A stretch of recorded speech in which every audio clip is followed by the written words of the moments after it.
오늘 우리에게 주신 하나님의 말씀은 창세기 49장 28절 한 절입니다. 다 같이 한 목소리로 합독해서 읽도록 하겠습니다. 이들은 이스라엘의 12지파라. 이와 같이 그들의 아버지가 그들에게 말하고 그들에게 축복하였으니 곧 그들 각 사람의 분량대로 축복하였더라. 아멘. 예, 성가대 너무 감사드리고 또 너무 많이 수고했습니다. 11월 7일 날 강원도 화천의 북한강에서 여성의 시체가 비닐봉지에 당겨서 시체가 토막이 나서 비닐봉지에 버려진 것을 뜨지 않도록 이제 돌까지 넣어서 했는데 그래서 또 다른 시신을 또 찾아내고 이래가지고 범인을 잡았는데요. 육군 사관학교를 나오고 38살의 중령이 된 사람이었는데 화천에서 근무했던 경력이 있으니까 이분이 지금 과천의 사이버 작전 사령부에서 근무하는 분인데 군인으로 있다가 이제 군무원 공무원이 된 여자하고 사귀면서 이 군인은 중령인데 38살인데 그 부인과 아이들이 둘이 있는데 아마 내연녀로 삼았는 것 같아요. 그래서 헤어지자 하는 말다툼 속에 차 안에서 목을 졸아서 죽여서 그 옆에 공사장에 가서 시체를 토막을 내서 자기가 옛날에 근무했던 화천에 가서 북한강에 비닐봉지에 여러 개를 시신을 조각을 내서 돌까지 넣어서 띄워 보냈는데 그게 이제 안 잡힐 거라 생각하는 게 그게 참 착각이죠. 요즘 뭐 과학이 얼마나 발달돼 있고 CCTV가 얼마나 잘 돼 있는데 그래서 얼굴이 다 공개되어지고 육군 사관학교 나오고 38살의 중령이 되어지면 별을 바라볼 수 있는데 살인자로 얼굴이 다 공개됐기 때문에 본인도 망했고 그 가족 자녀들까지 다 망한 거죠. 참 너무나 비참한 그 잘못된 만남과 그걸 숨기려고 하면서 30대 그 주부가 아니고 군무원을 토막을 내서 그냥 헤어지지 왜 그렇게 또 잔인하게 그렇게 시체를 조각을 냈어요. 완전 그 사람이 끝났습니다. 그리고 11월 7일 날 그런 일이 있었고 9일 날에 전주의 한 펜션에서 30대 주부가 극단적인 자살로 끝났어요. 왜 그러냐 하니까 딸아이를 하나 데리고 살고 있었는데 돈이 급해서 몇십만 원 빌렸는데 이게 불어서 아무리 갚아도 1,000만 원이 넘는 것을 뭐 10분 늦으면 100만 원 이자 분다 뭐 이런 식으로 그 조폭들이 하는 사채놀이거든요. 아무리 돈이 급해도 그런 돈을 쓰면 안 되죠. 100만 원 빌리면 그 자리에서 선이자 20만 원 떼고 이제 갚기로 했는 날 10분 넘기면 100만 원씩 이자 막 불어나간다. 이 말이 안 되는 그런 것을 그래서 경찰에 얘기했는데 경찰이 대놓고 뭐 아무 조치를 안 해주니까 결국은 못 견디고 자살했는데 윤 대통령이 이거 철저하게 조사하라 하니까 뭐 조사하는 척하고 제 생각에는 그런 사람은 싱가포르 같이 사형을 시켜버리면 돼요. 두세 사람 사형 딱 시키면 그거 없어져요. 우리나라 법은 그냥 물에 물 탄 듯 이렇게 하니까 우후죽순처럼 그게 나타나서 계속 서민들 괴롭힌다. 순진한 사람 괴롭힌단 말이죠. 아니, 돈을 빌렸으면 조금 은행 이자보다 좀 더 받는 이해가 되져요. 무슨 한 시간에 10만 원씩 이래가지고 갚아도 안 되는 몇십만 원 빌렸는데 1,000만 원 돼 있고 아무리 갚아도 안 되는 이렇게 그래서 협박하고 뭐 알몬 사진 찍어서 다 공개한다고 계속 깡패들이 조폭들이 사줘서 하니까 자살했단 말이죠. 너무 우리나라 법이 이런 게 잘못됐다고 저는 생각하고요. 지난 월요일 날 의왕의 서울구치소에 가서 추수감사절 예배 여자 재소자들 상대로 예배드리는 여사예서 예배드린다. 여사 예배라 그래요. 젊은 자매들도 있지만 머리가 하얗고 연세가 많으신 할머니들이 와서 많이 우는 것을 보았습니다. 화요일 날은 남사에서 예배를 드리는데 250여 명의 그 남자들이 전부 고무신을 신고 와서 이렇게 예배를 드리는데 앉아서 막 주체할 수 없도록 계속 흐느끼 우는 사람들 몇 사람 있었어요. 아마 예수 믿는 사람들일 거예요. 훈련소 군대 가서 훈련소 가서 보면요, 훈련소에 훈련 받는 동안에 교회에 와서 얼마나 우는지 몰라요. 인정사정 없이 막 공기를 잡거든요. 그러니까 자유분방하게 살다가 훈련소 와서 막 시킨 대로 이제 막 뺑뺑이 돌리고 힘드니까 교회 와서 막 울어요. 그렇게 많이 울거든요. 세상에서 천방지축으로 살고 통제가 안 되게 살다가 수용소에 딱 갇혀서 재판을 받는 과정에서 이분들이 얼마나 마음이 울컥하겠어요. 참 우리가 죄를 짓고 구치소나 교도소는 가지 말아야 되는데 화요일 날 그 남사에서 예배드리기 전에 총회를 열어 가지고 우리 기독교 담당자 목사님들 15명이 모여서 회의를 했었는데요.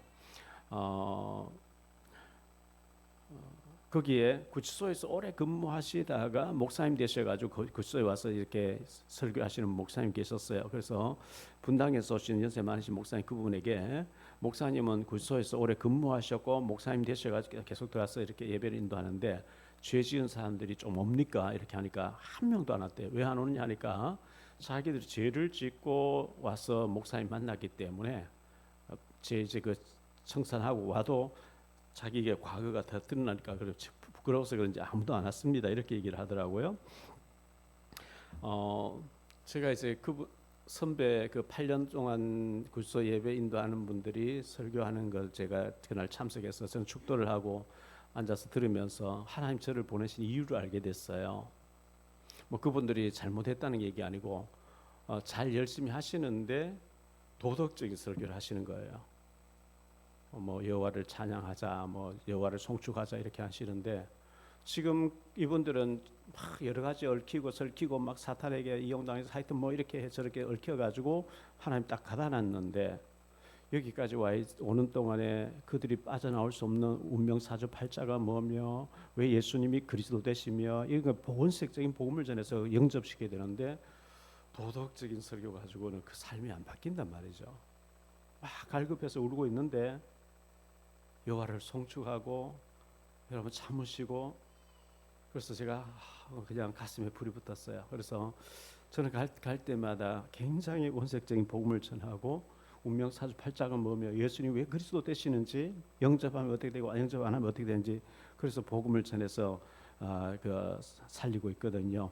에베소 2장 10절에 보면 우리는 그가 만드신 바라 우리를 선한 일을 위해서 지으셨다고 했잖아요. 그 포이에마란 단어가 명품, 작품이란 뜻이라고 제가 여러 번 말씀드렸죠. 하나님 우리를 명품으로 작품으로 만드셨는데요. 이탈리아의 크레오나에서 1644년에 태어난 그런 안토니오 스트라디바디라는 사람이 있습니다. 이 스트라디바디가 만든 현악기를 스트라디바리우스라 이렇게 얘기하지요. 1700년도에 이분이 1100개의 악기를 만들었는데요. 현악기죠. 바이올린이라든지 첼로라든지 비올라라든지 이런 것을 1100개를 만들었는데 지금 300년이 지났는데 스트라바디우스의 그 악기가 전 세계 650여 개가 지금 남아 있다 그래요. 우리나라에는 정경화라는 바이올리스트가 가지고 있다 그래요. 근데 이게 경매가 거의 안 나온대요. 왜? 너무나 명품이라서. 그래서 2011년도에 경매에 하나 나왔었는데 그게 190억에 매매가 됐다고 이렇게 전해지고 있습니다.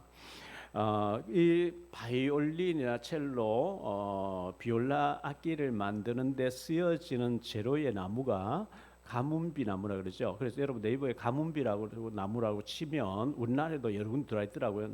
군락지가 있어요. 그런데 그 가문비 나무가 아무거나 악기 만들 쓰는 게 아니고 그 스트라디바리우스가 재료로 쓰였던 나무는 저 히말라야 산맥 같은데 3,000m 이상의 고지대에 눈이 항상 덮여 있고 그것도 바위 틈에서 역경을 이겨내고 살아남은 나무. 비옥한 땅에서 자란 나무는 소리가 없대요. 아주 그 가뭄을 견뎌내고 역경을 견뎌내고 죽을 수밖에 없는 나무가 살아서 잘 돼 있는 나무. 역경을 이겨내고 살아남은 나무를 잘라가 말려가지고 소리가 기가 막히게 울림이 있대요. 그 악기도 명품에 쓰이는 재료 나무가 역경을 이겨낸 가운데서 은은한 소리, 깊은 울림의 소리가 나오는 것처럼 우리도 명품 인생이 되려고 하면 역경을 이겨내고 고난과 환난을 이겨내고 하나님 앞에 쓰임 받는 것이거든요. 그래서 이 스트라디바리우스의 그 악기들이 천문학적인 돈으로 지금 이렇게 살려고 해도 나오지 않는 그런 악기인 것처럼 우리가 명분 인생이 되기 위해서는 그 굉장히 역경과 환란을 이겨내야 되는데, 제가 나온 총신대학원에 원훈이 있죠. 고신대학교는 코람데오 하나님 앞에서, 이게 고신대학교의 교훈이라고 하면, 총신대학교 대학원의 원훈은 신자가 되라 이렇게 돼 있어요. 두 번째가 학자가 되라 이렇게 돼 있어요. 세 번째가 성자가 되라 이렇게 돼 있어요. 제가 이제 이번 주에 혼자서 예배를 매일 드리면서 말씀 묵상하면서 기도하면서 신자가 되라, 유명하지 않아도 좋습니다. 신자가 되기를 원합니다. 그래서 신자 되기 원합니다. 진심으로 진심으로. 한 주간 동안 계속 눈물 흘리면서 찬송 불렀던 것이 신자 되기 원합니다. 아까 우리 성가대에서 행복이란 찬양을 했잖아요.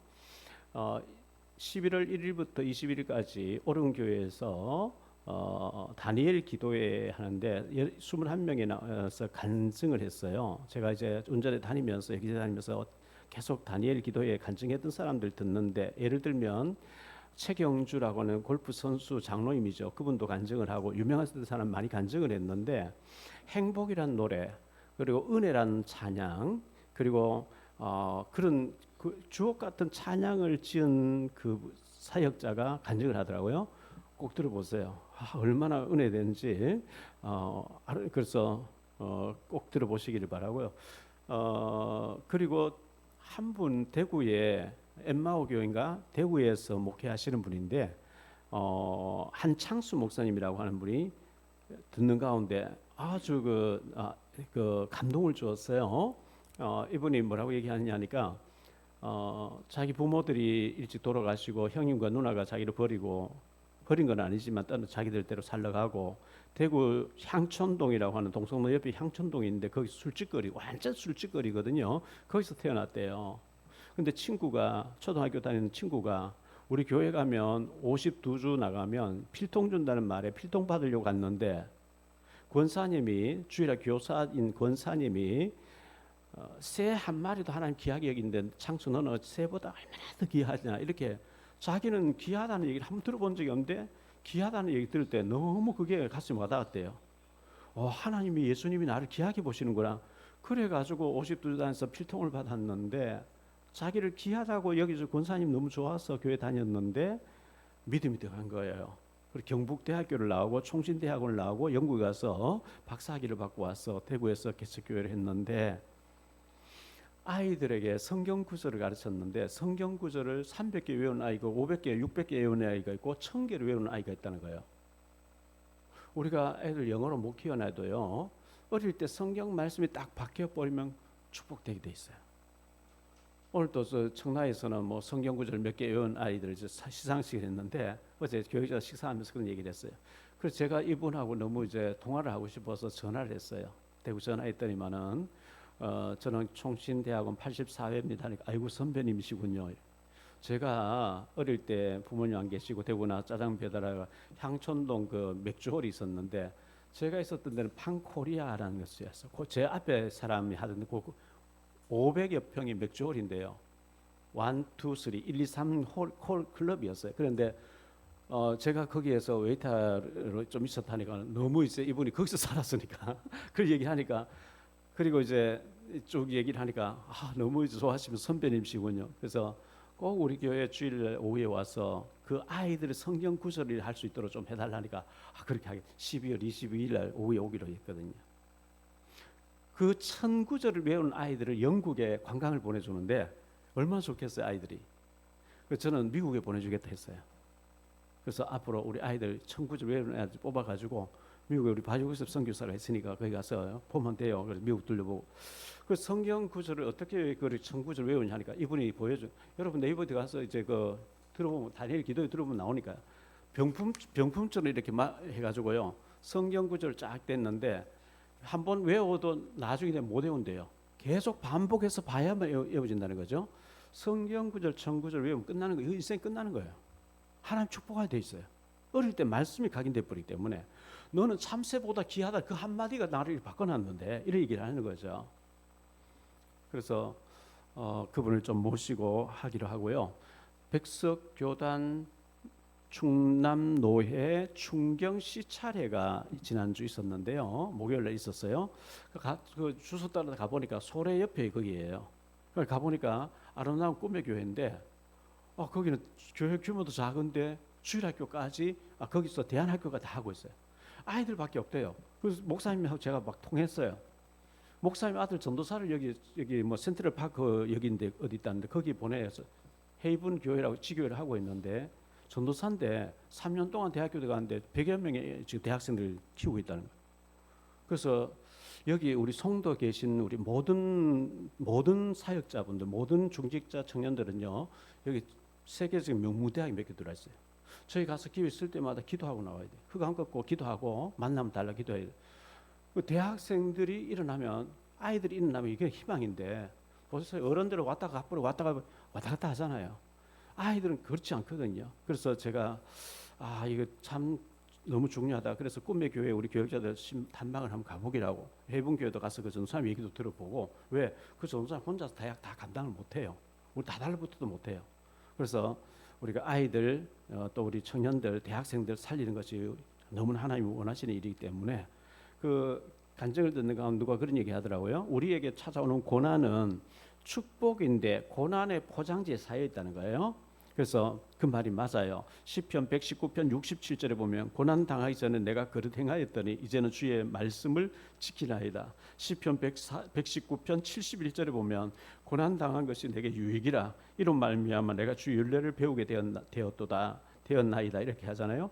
고난을 통해서 내가 축복의 사람이 됐다고 우리 고백하는 거거든요. 욥기서 23장 10절에 그러나 내가 가는 길을 그가 아시나니 그가 나를 단련하신 후에는 내가 순금같이 되어 나오리라. 고린도후서 4장 7절에 우리가 이 보배를 질그릇에 가졌으니 이는 심히 큰 능력은 하나님께 있고 우리에게 있지 아니함을 알게 하려 함이라. 골로새서 1장 27절에 보면 하나님이 그들로 하여금 이 비밀의 영광이 이방인 가운데 얼마나 풍성한지를 알게 하려 하심이라. 이 비밀은 너희 안에 계신 그리스도시니 곧 영광의 소망이니라. 그리스도가 우리 속에 영으로 와 계시다는 거예요. 망해질 수가 없죠. 근데 시편 23편을 우리가 다 크리스찬들 다 좋아하잖아요. 여호와는 나의 목자시니 내게 부족함이 없으리로다. 그가 나를 푸른 초장에 풀밭에 누이시며 쉴만한 물가로 인도하시는 도다. 내 영혼을 소생시키시고 자기 이름을 위하여 의의 길로 인도하시는 도다. 내가 사망의 음침한 골짜기를 다닐지라 해를 두려워하지 않을 것은 주께서 나와 함께 하시며. 아니 예수님이 나의 목자시고 하나님 나의 목자시고 나를 푸른 풀밭 잔잔한 물가로 인도하시는데 왜 나를 사망의 음침한 골짜기를 다니게 하시느냐 이거예요. 사망의 음침한 골짜기를 만나지 않았으면 좋겠는데 목자 되신 주님이 나를 분명히 인도하고 계심에도 불구하고 사망의 음침한 골짜기를 통과하게 하신대요. 요한복음 10장 10절로 11절에 도둑이 오는 것은 도둑질하고 죽이고 멸망시키는 것뿐이요 내가 온 것은 양으로 생명을 얻게 하고 더 풍성히 얻게 하려는 것이라. 나는 선한 목자라. 선한 목자는 양들을 위하여 목숨을 버리거니와 사꾼은 자기 양이 아닌 이리가 나타나면 도망간다 했거든요. 선한 목자 되신 주님이 나를 이끌고 목자가 나는 양이고 이 나를 이끌고 계시는데 사망의 음침한 골짜기를 통과하게 해요. 도대체 왜 그러냐? 우리는 사망의 음침한 골짜기를 만나지 않는 것이 원하는데 우리가 이 사망의 음침한 골짜기를 만나지 않고 항상 형통하고 평탄하면요 하나님에게 갈급함이 없어지죠. 평안한데 잘 나가는데 뭐 잘 되는데 뭐든 잘 되는데 하나님 찾을 이유가 없어요. 진짜 돈 많다 예배도 막 포기할 거예요. 근데 하나님이 그렇게 우리가 육신적으로 세속적으로 살아서 실패된 인생이 되지 않기 위해서 사망의 음침한 골짜기를 통과하게 하시는데 그게 사망의 음침한 골짜기가 건강 문제일 수 있어요. 부부 관계의 문제일 수도 있어요. 부모와 자식 간의 문제일 수도 있어요. 직장 문제일 수도 있어요. 경제 문제일 수도 있어요. 질병 문제일 수도 있어요. 이 질병을 나는 안 겪고 싶은데 겪게 해요. 인간관계에서 이렇게 고통 안스럽기를 원하는데 또 고통스러운 것을 겪게 해요. 아까 우리가 신자 되기 원하면 찬송 불렀잖아요. 전에 예전 찬송가에 보면 5절이 있었어요. 5절은 어떻게 되는지 아세요? 유다처럼 안 되기를 진심으로 새로 나오는데 그 5절 빼버렸더라고요. 우리가 가룟 유다 같이 되면 안 되잖아요. 안 되잖아요. 저주잖아요.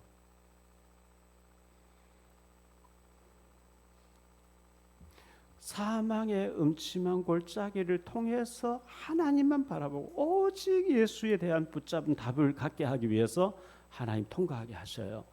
그걸 괴로워하면 안 돼요. 왜? 하나님은 요셉이가 감옥 안 가면은 안 되지요. 팔려가지 않으면 안 되지요. 왜? 팔려가야 되는 거예요. 감옥 가야만 장관을 만나는 거예요. 그래서 그 사망의 음침한 골짜기가 지금 내게 경제 문제로 와 있다, 건강 문제로 와 있다, 인간 문제로 와 있다. 믿음으로 잘 이겨내시기 바랍니다. 그 후에 큰 축복이 포장 속에 감춰져 있는 줄 믿습니다. 그래서 고린도후서 4장 7절로 10절에 우리가 이 보배를 질그릇에 가졌으니 이니 심히 큰 능력을 하나님께 있고 우리에게 있지 아니함을 알게 하려 함이라. 우리가 사방으로 우겨쌈을 당하여도 사이지 아니하며 답답한 일을 당하여도 낙심하지 아니하며 박해를 받아도 버림받지 아니하며 거꾸로 뜨림 당하여도 망하지 아니하고 우리가 항상 예수의 죽음을 몸에 짊어지면 예수의 생명이 또한 우리에게 우리 몸에 나타나게 하려 함이라 그랬어요. 마태복음 28장 20절에 세상 끝날까지 너희와 항상 함께 하신다고 말씀했습니다.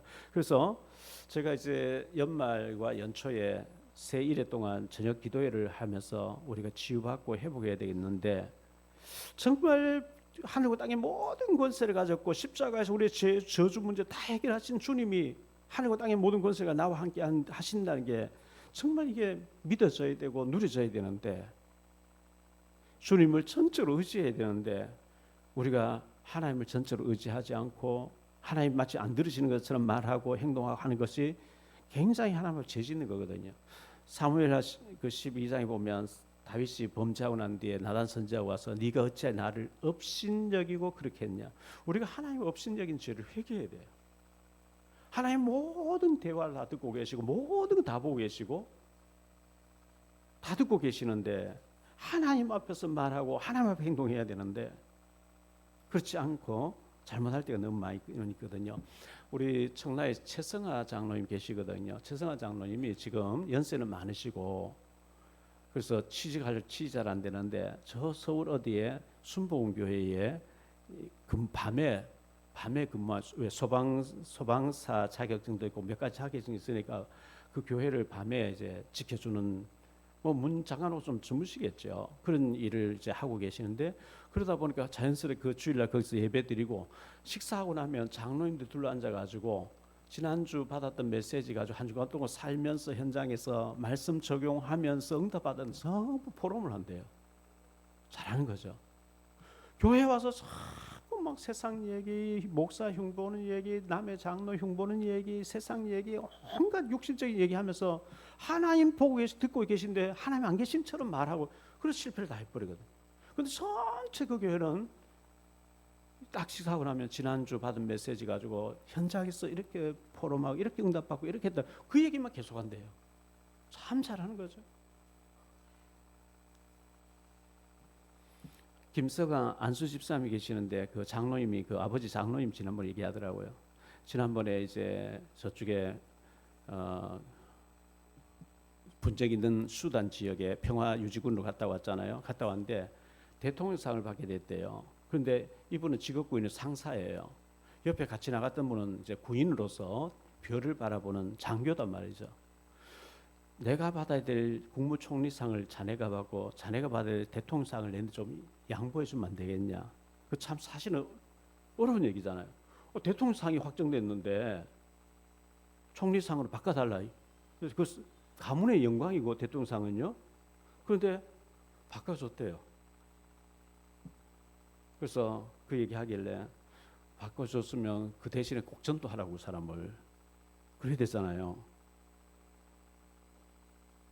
자, 오늘 말씀 세 가지로 말씀드리기가 첫 번째입니다.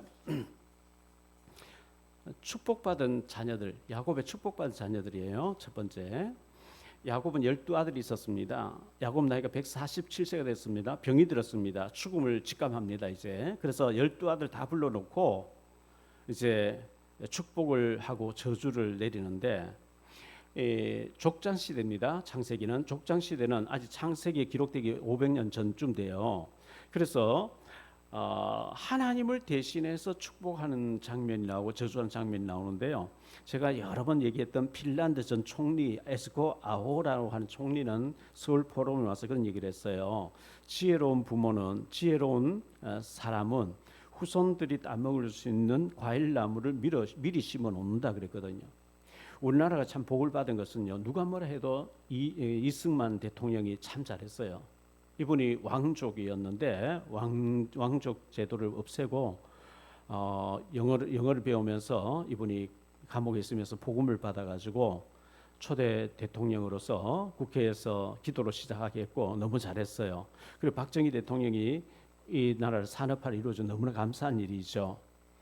우리나라 6.25 때 파병을 해줬던 필리핀이나 에티오피아 같은 나라가 너무나 우리나라보다 옛날에 앞서 있었는데 지금은 지도자 잘 못나서 너무 못 사는 나라 돼 있는데 이 훌륭한 지도자들이 잘해줘가 우리 잘 살 수 있는 것처럼 우리가 그냥 대충 살고 뭐 내 혼자 살다 죽으면 그만이다 그게 아니고 이 야곱이 죽음을 앞두고 아들들 다 불러서 너는 이렇게 살아왔지 그러니까 축복이야. 너는 이렇게 살아왔지 너는 저주야. 이렇게 얘기한단 말이죠. 자기만 끝나는 게 후손들에게 직결되어 있다. 연결되어 있다. 이게 문제란 말이죠. 첫째, 축복받은 사람들 중에 유다가 축복받은 사람의 본이 됐는데요. 유다에 대해서는 8절로 12절이 나옵니다. 8절에 보니까요. 유다야 너는 내 형제의 찬송이 될지라. 유다라는 이름이 찬송이란 뜻이에요. 찬송이 될지라.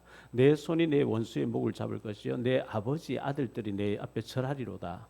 유다는 사자 새끼로다. 내 아들아 너는 움킨 것을 찢고 올라갔도다. 그가 엎드리고 웅크림이 수사자 같고 암사자 같으니 누가 그를 범할 수 있으랴. 규가 유다를 떠나지 아니하며 통치자의 지팡이가 그 발사에 떠나지 아니하기를 실로가 오시기까지 이르리니 그에게 모든 백성이 복종하리로다. 그의 나귀를 포도나무에 매며 그의 암나귀 새끼를 아름다운 포도나무에 맬 것이며 또 그 옷을 포도주에 빨며 그의 복장을 포도주에 빨리로다. 그의 눈은 포도주에 붉겠고 그의 이는 우유로 말며 희리로다. 실로가 오기까지 실로에는 여호와의 전이 있었어요. 성전의 주인공 대신 메시아 올 때까지 유다는 왕집하게 된다 그 얘기거든요. 유다에 대해서는 창세기 38장이 잘 나와 있어요. 유다는 야곱의 넷째 아들이었어요. 가나안 사람의 수아의 딸을 데리고 와서 가정을 이루고 아들 셋을 낳았어요.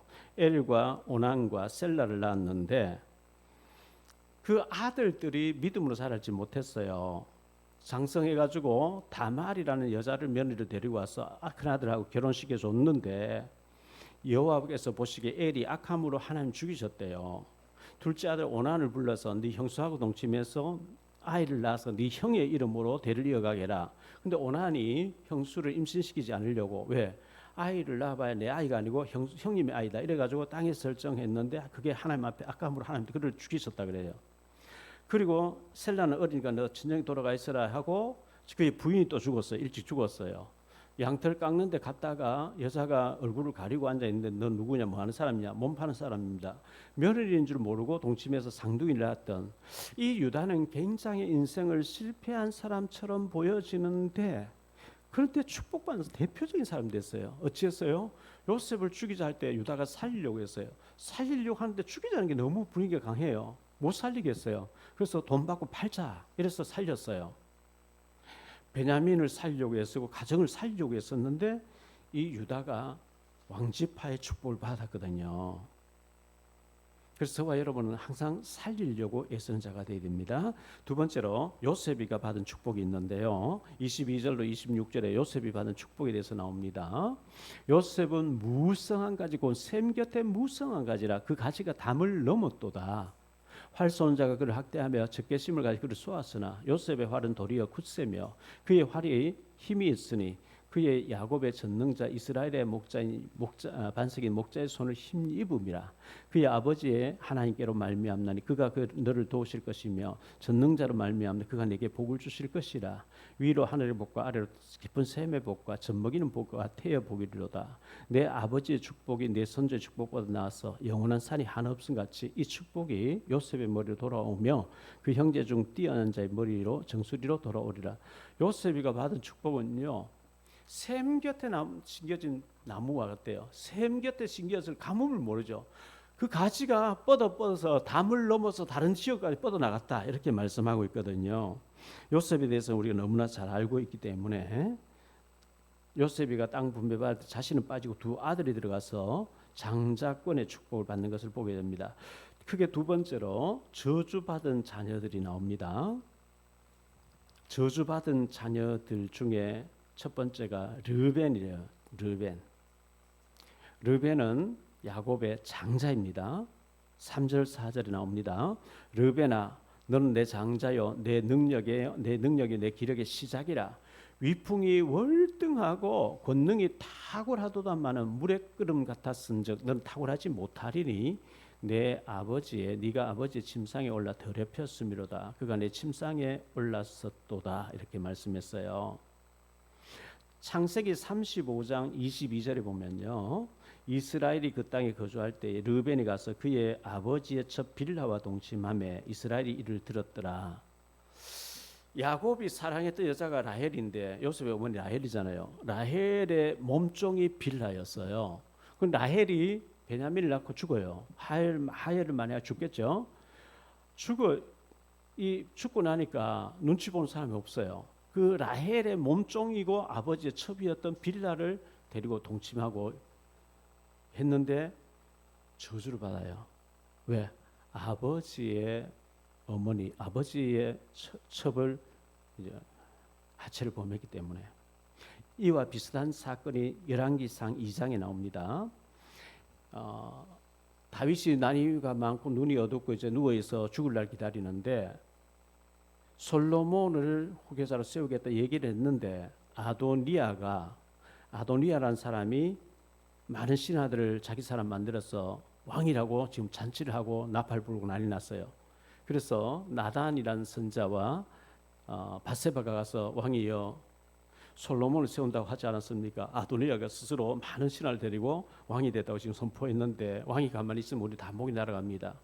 그때 다윗이 기울 내서 솔로몬 오라 해서 기름 부어서 왕으로 세우고 왕의 그 행차 왕이 타고 다니는 차를 내주면서 너 나팔을 불어 솔로몬을 왕이라고 선포해라. 그때 아도니아가 성전에 들어가서 세단불을 잡으면서 살려달라 하는. 그래서 솔로몬이 살려줘요. 근데 그 다음 날 솔로몬의 어머니 밧세바를 찾아가서 원래 왕권은 내 건데 내가 동생인데 양보했습니다. 그런데 내 소원이 하나 있으니까 어머니 가서 아들 솔로몬에 얘기해서 허락받아 주세요. 뭔데? 아비삭이라고 하는 다윗의 마지막 9번째 부인이 있었는데요. 다윗은 동침하지 않았다 그랬거든요. 그 아버지의 부인이었던 아비삭을 내 마누라 되게 해달라, 내 부인이 되게, 내가 아내상 해달라, 첩이 되게 해달라. 밧세바가 그걸 가서 솔로몬에 얘기하는데요. 솔로몬이 바로 죽이라 이래요. 어떻게 아버지 아내를 지가 첩으로 삼겠다 하느냐, 죽이라 이래요. 안 되는 거죠. 이거는 절대 있으면 안 되는 거예요. 그래서 르벤이 탈락. 두 번째 시므온과 레위입니다. 5절로 7절입니다. 5절에 시므온과 레위는 형제요 그들의 칼은 폭력의 도구로다.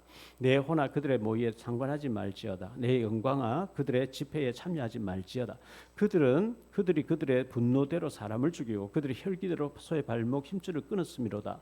그 노여움이 혹독하고 저주를 받을 것이요 분기가 맹렬한 저주를 받을 것이라. 내가 그들을 야곱 중에서 나누며 이스라엘 중 흩으리로다. 이 둘째 아들, 셋째 아들이 시몬과 레위예요. 근데 요셉을 너무 시기했어요. 요셉이 심부름 오는데 저 꿈꾸는 자가 온다. 우리를 약오르게 하는 저 꿈꾸는 자가 온다. 죽이자. 이렇게 나섰어요. 그리고 창세기 34장에 보면 디나 사건이 나오죠. 디나가 6살밖에 안 된 여자아이인데 세겜 추장이 끌고 들어가서 강간을 해버려요. 그리고 식을 올려달라 하는데 우리는 할례 받, 너희는 할례 안 받아 우리는 사도 먹지 못한다. 너희가 우리처럼 할례 받으면 주겠다. 남자 생식기 끝을 자르고 할례를 받아서 아파서 못 움직일 때 시몬과 레위 가서 칼로 막 다 남자 다 죽여버려요. 숫곳에 남자 다 죽이고 집집마다 약탈 다 해와 버려요. 그래서 지금 야곱이 하나님 대신해서 너희가 분기가 맹렬하고 혈기가 많고 저주를 받는다 이렇게 얘기한 거예요. 너무너무 이거 혈기가 많은 사람, 예수 믿는데도 불구하고 너무 막 화를 잘 내고 혈기가 많은 사람 절대 안 됩니다. 사탄에게 잡힙니다. 갈라디아 2장 20절에 돼야 되거든요. 자, 원래는 우리가 예수를 바라보자 이렇게 표현을 정해. 내년에는 갈라디아 2장 20절이에요. 내가 죽고 이제 오직 내 속에 그리스도께서 사신 것이니 내 혈기가 죽어야 돼요. 내 야망, 내 동기, 내 그 뭐 어떤 해보자가 그게 죽어질 때 주님 역사예요.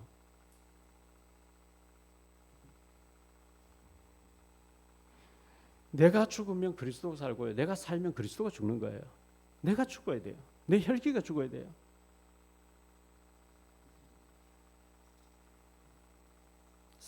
크게 세 번째로 생각할 말씀은요. 저주에서 축복으로 바뀐 사람이 있어요. 그게 레위예요. 레위. 셋째 아들 레위인데요. 분명히 5절에 보면 시몬과 레위는 저주받는다 했거든요. 근데 6절, 7절 저주받는다. 혈기가 많고 분노가 많고 저주받는다. 근데 민수기 22장으로 25장에 보면 모압 왕 발락이 발람 선지자를 청해 와서 하나님 백성들을 저주해 달라 그러죠. 하나님 갈까요? 가지 마라. 내가 축복한 백성들 저주하지 마라. 갈까요? 가고 싶으니까 가라 해놓고 나귀에게 책망 듣게 해요.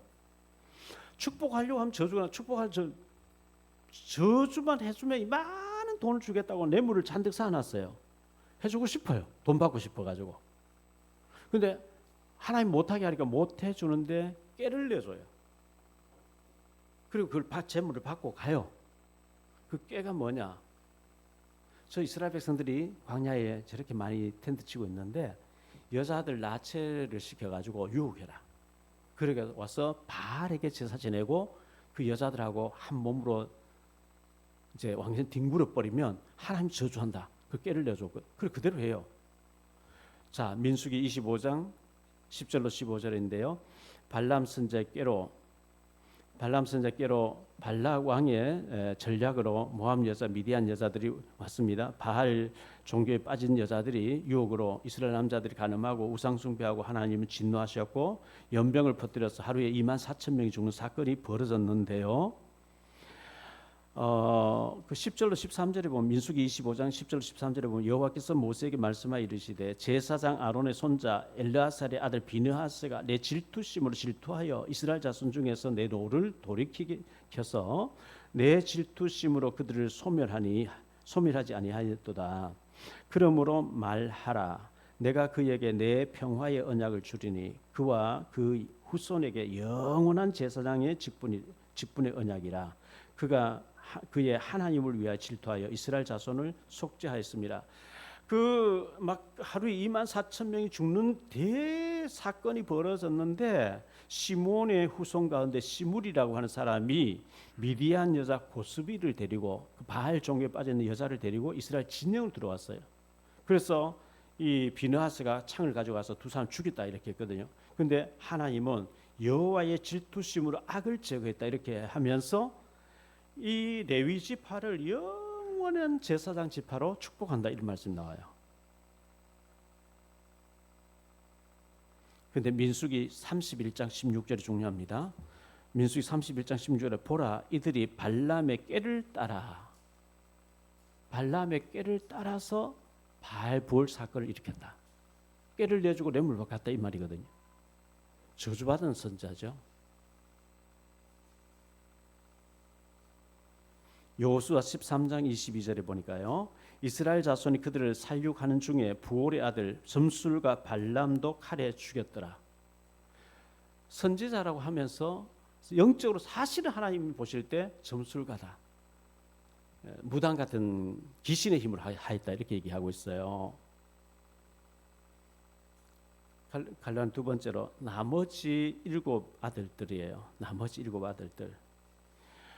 축복받은 유다와 요셉을 말씀드렸고 저주받았던 르벤과 시몬을 말씀드렸고 레위는 저주받아 축복으로 바뀌어졌다 말씀드렸는데 이들에게 속하지 않은 나머지 7명은 잘한 것도 없고 못한 것도 없고 그냥 물에 물 탄 듯. 그래서 그저 뭐 하나님 그냥 축복을 했어요. 큰 축복도 아니고 그냥 밥 먹고 살아라 이 정도로 했어요. 결론적으로 말씀했습니다. 우리는 단 한 번 살다 가는 짧은 인생입니다. 인생은 길지 않습니다. 짧은 인생 가치 있게 하나님 앞에 살아야 되는데 하나님 앞에 축복되게 살아야 우리 후손들이 복을 받는데 첫째, 살리는 사람으로 살아야 돼요. 어디서든지 어떻게 하면 저 사람 죽어가는 사람 지옥 갈 사람 살릴 것인가 생각만 해도 복이 되거든요. 유다가 살리려고 했었어요. 왕지파가 됐어요. 요셉은 살리는 자가 됐어요. 창세기 50장 22절 23절에 보면 요셉은 그의 아버지의 가족과 함께 애굽에 가주하면서 110세를 살며 많은 사람을 살렸고요. 에브라임의 자손 4대를 보았다. 3대를 보았다. 자, 요셉의 아들 에브라임 므낫세가 있는데 에브라임의 아들 3대를 보았다는 것은 4대를 보았다는 거예요. 아들, 손자, 증손자, 고손자를 보았다는 거예요. 요셉이 그렇게 장수하면서 축복을 후손들을 다 이렇게 축복을 전달해 줬어요. 두 번째로 저주받는 길은 피해야 됩니다. 피하라 그랬어요. 저주받는 길은 피하라. 시몬 르벤은 저주받는 길을 갔어요. 회개 안 해요. 제가요 그 전에 있던 데서 집회 딱 끝나고 뭐 훈련 좀 받으러 가면 밤문화가 있는 밤문화. 밤문화가 얼마나 재밌는지 아세요? 가서 술 마시고 노래방 가고. 근데 제가 보니까 아니에요. 이건 아니지 않냐. 전 돌아섰어요. 이건 아니다고 판정되기 돌아섰어요. 제가 빠져나오니까 막 욕하고 막 하는데요. 계속 일이 터지게 돼 있어요. 왜? 밤문화를 즐기고 있어요. 안 돼요. 저건 안 돼요.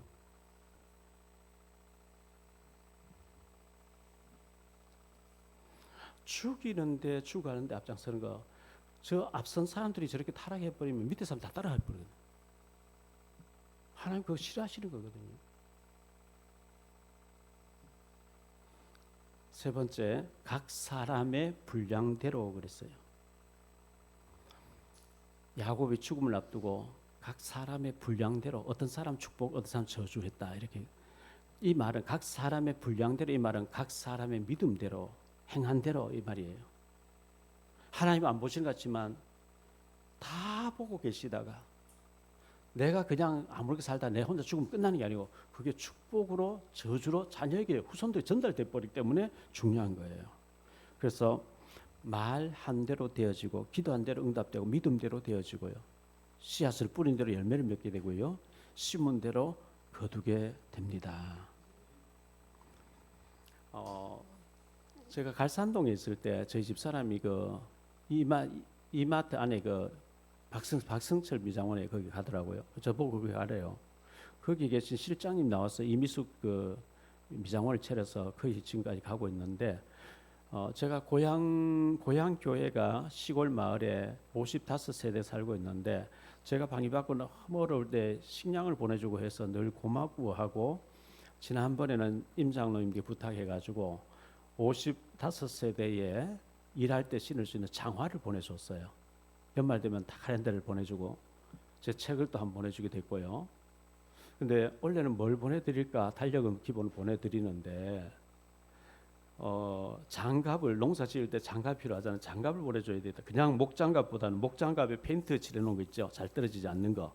그걸 공장에 사기 파는 데 가서 사줘야 되겠다는데 그래서 저 삼산동에 미장원 갔다 오면서 그 고가를 타려고 하는데 거기서 보니까 왼쪽에 장갑 공장 도매 이래서 밖에 내놓고 이렇게 해놨어요. 그래서 제가 차 세우고 지난번에 한번 물어봤어.